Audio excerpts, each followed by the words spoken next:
And unfortunately, we have already lost the melting of glaciers game because we already have such a high concentration of carbon dioxide and the sea level rise may continue and also the melting of glaciers. L'Agence météorologique mondiale qui, en 2 mots, vous venez de l'entendre, lance la serviette, dit il n'y a plus rien à faire, les glaciers vont fondre. J'ai 2 questions pour Jean Lemire qui est avec nous, qui a eu la gentillesse de venir avec nous. Jean, bonsoir, émissaire au changement climatique, aux enjeux nordiques, etc. Vous connaissez bien ces choses. Je dis, j'ai 2 questions. Est-ce que sur l'accélération, dans quelle mesure ça s'accélère, puis ça nous étonne même tellement que ça va vite? Et l'autre question, ce sera sur les impacts. Mais d'abord, est-ce qu'il est vrai, on présume que oui, là, mais qu'on est même étonné par le rythme de fonte? Bonsoir d'abord, Patrice. Oui, en fait, malheureusement, c'est le même message que l'on répète depuis 25-30 ans. Vous savez, l'accumulation des gaz à effet de serre dans l'atmosphère handicape vraiment notre position pour quelques décennies à venir. J'ai toujours dit que d'ici 2040, c'était déjà plié, là. Donc, même si on faisait des gains énormes, d'ici 2040, on ne verrait pas une diminution de l'augmentation. Ce que l'OMM dit aujourd'hui, c'est que c'est probablement jusqu'en 2060. Donc, c'est vrai, ça va plus vite. Pour les glaciers, c'est pas mal réglé. Ce sera extrêmement difficile, à moins qu'on réussisse, là, un peu par miracle, à retirer du CO2 de l'atmosphère. Mais ça, Patrice, les techniques ne sont pas très efficaces, elles coûtent très cher, elles sont faites à petite échelle et c'est souvent un sauf-conduit pour des entreprises qui ne veulent pas faire leur part. Non, j'allais dire, quand vous dites c'est réglé, vous dites ça presque en passant, mais qu'est-ce que vous voulez dire c'est réglé? Tous les glaciers, ceux qu'on connaît, vont fondre? En fait, la fonte, elle est spectaculaire. Si on regarde depuis 1970, si on fait une moyenne, Ouais. là, les glaciers qu'on a étudiés le plus dans le monde ont perdu 30 mètres d'épaisseur. Wow. C'est énorme. Et donc, on est là-dedans. Pourquoi on dit que c'est un peu réglé? C'est que depuis Paris, avez-vous vu une diminution de nos GES? Absolument pas. Non. Ça continue toujours d'augmenter. Donc, à un moment donné, il faut bien se rendre... Oui, ce serait possible. Moi, je vais vous faire une autre annonce qui n'est pas très, très jojo. Le 1,5, il est pas mal réglé. On est déjà à 1,15, Patrice.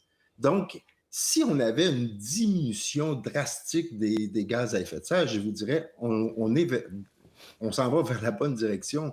Mais ce n'est pas le cas. En ce moment, on a fait des gains. Si on compare quand on était à Paris, là, en 2010, on s'en allait vers un réchauffement qu'il faut atteindre 5-6 degrés. On a diminué ça à 3. C'est une diminution de l'augmentation, mais ce n'est pas une diminution réelle. Et donc, c'est pour ça que c'est un peu... c'est en ce sens-là que l'OMM dit aujourd'hui, pour la plupart des glaciers, c'est un peu réglé.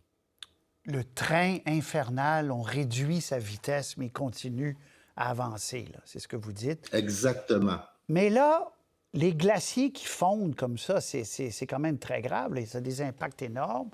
Bon, oui, ça fait monter les océans. Quoi d'autre? Qu'est-ce qui doit nous préoccuper le plus? Moi, je vous dirais que, vous savez, si on regarde là, ce qui contrôle un peu la météo, puis là, je vais vous faire des grandes images là, qui ne sont pas très scientifiques, mais on dirait 50% est contrôlé par les grands vents atmosphériques et 50% par les grands courants océaniques. Or, ces grands courants océaniques qui vont de l'Antarctique, qui passent, qui viennent jusqu'ici avec le Gulf Stream et tout ça, cette vitesse de courant, elle est due à une différence de densité de l'eau. Donc, l'eau qui est beaucoup plus lourde se retrouve au fond, l'eau plus douce en surface. Et donc, c'est cette différence qui active la grande pompe des grands courants qui fait le tour de la planète. Or, si vous amenez plus d'eau douce par la fonte des glaciers, bien évidemment, vous venez changer cette densité.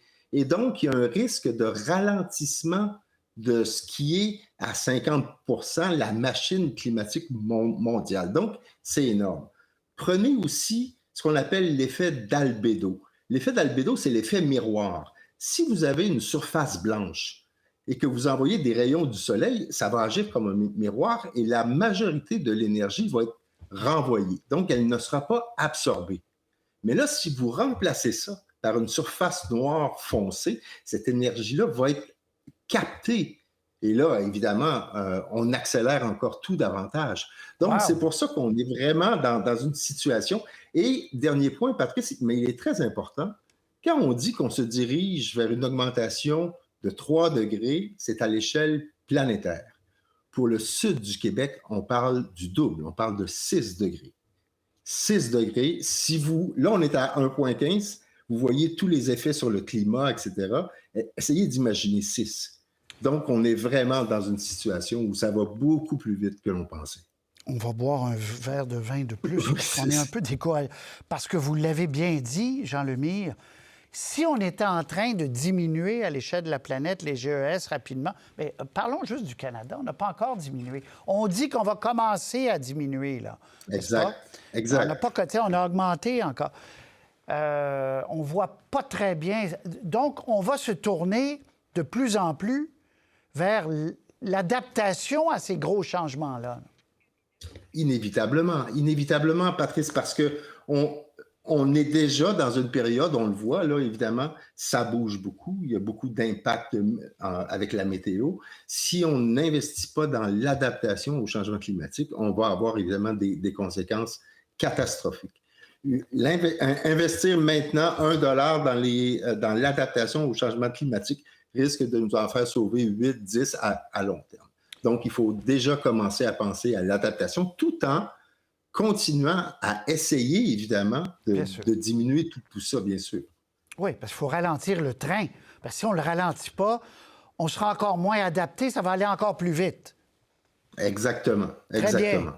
Je suis un bon élève ce soir, Jean Lemire. Vous expliquez bien. Très bon. Vous expliquez bien. Jean Lemire, émissaire au changement climatique, aux enjeux nordiques, au gouvernement du Québec, entre autres scientifiques, on vous connaît bien. Salut, à la prochaine. Merci, Patrice. À la Au prochaine. revoir.